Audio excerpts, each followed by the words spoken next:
So hi everyone. So aloo bhaja is a staple in most Bengali households and we are no different.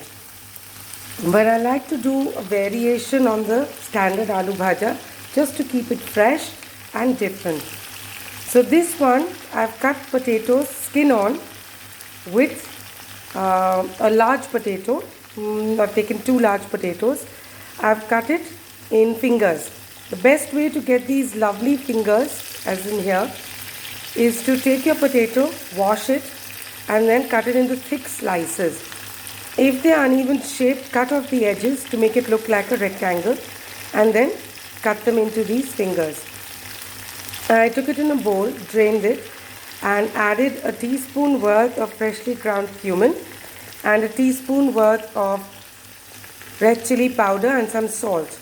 And then I've added in with vegetable oil. The oil is very hot and I'm going to let it sit on one side and then shake it up. I've also chopped in some green chilies for extra spice. So I'm going to toss this up so all the potatoes can get crisp. I can cover this for a while so they get cooked, and then you put it on low for around 5 to 7 minutes, and then you again toss them. On the side I also have this bowl of the frozen peas which I've soaked in some hot water, and I'm going to drain this.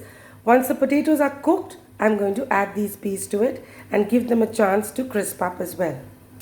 So now this has been cooking with it being covered for around 7 to 8 minutes, and with a fork you can test and see that it's just going through. It should not get mushy, otherwise it will break. And you can see it got a really nice color on it. And now we're going to let it crisp up. Here is some peas that I had soaking. I'm going to toss them in and give them a chance to crisp up as well. This is a very versatile dish. You can add more green chilies. You can use a version with turmeric and salt and mustard oil. You can use corn instead of peas. There are just many variations. So I've used cumin and red chili. If you just use salt and pepper and vegetable oil with some corn tossed in, it can be a side for a continental meal. So this is an extremely versatile dish. I'm going to toss it. I'm just going to let the potatoes are cooked. I'm just going to let the peas crisp up a bit, and then I'm going to drain it and adjust the seasoning, maybe sprinkle on a little more roasted cumin. So there you have it. This absolutely gorgeous aloo bhaja with peas, and you can see the green chilies are here, like here, have become nice and crisp and can be eaten very easily without getting that extra heat.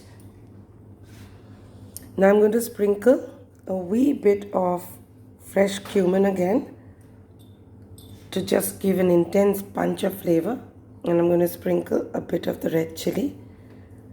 And there you have it, a really simple and gorgeous aloo bhaja. You can have this with simple butter, soft butter white bread, or you can have it with parathas. You can have it with chapatis.